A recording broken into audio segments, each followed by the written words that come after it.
پہاڑی زبان میں اپڈیٹ سنیے۔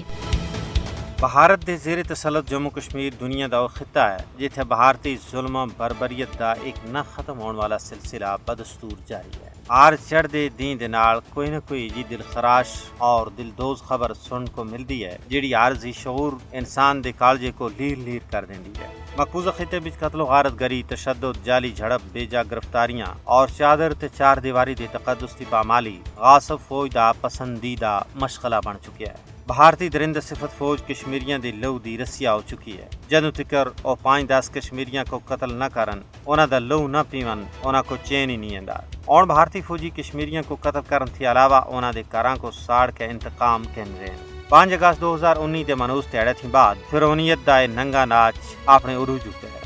1989 تھی کھین کے ہونا تھی کر 96,000 تھی زیادہ بے گناہ اور بے تقصیر کشمیریوں کو بھارتی فوج دی درندگی دا نشانہ بننا پی گیا۔ انہاں کو ناکردہ جرائم دی پاداش وچ ابدی نیند سوالیا گیا۔ بھارتی ہندو انتہا پسند حکومت کشمیر وچ اپنی فوجی گرفت کو مضبوط کرنا واسطے ہر غیر جمہوری ہتھ کنڈا استعمال کر رہی ہے۔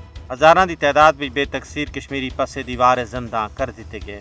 بھارتی مکار و عیار حکومت درندگی اور فرعونیت دا ننگا ناچ اس واسطے کر رہی ہے تاکہ کشمیری عوام کو اپنے مشن تھی بیگانہ کیتا جا سکے۔ لیکن یہ بھارتی مکار و عیار سامراج دی بھول ہے کہ وہ غیور کشمیری آزادی پسنداں کو زیر کر کنسن۔ او لوگ جنہاں سن اپنے 96,000 لخت جگران دی قربانیاں پیش کیتیاں، ارباں ڈالر دی املاک تباہ ہوئیاں، 11,000 ماواں پیڑاں دی چادر عصمت کو تار تار کیتا گیا، 1.5 لاکھ تھی زیادہ بچے یتیم ہوئے، کیا وہ اپنے مقدس نسب العین کو چھوڑ دے سن؟ یہ بھارتی حکمرانہ دی خام خیالی ہے۔ کشمیری غیور آزادی پسند عوام مر سکدن، مٹ سکدن، کٹ سکدن، لیکن کسی بھی صورت وچ باطل دے سامنے جھک نہیں سکتے۔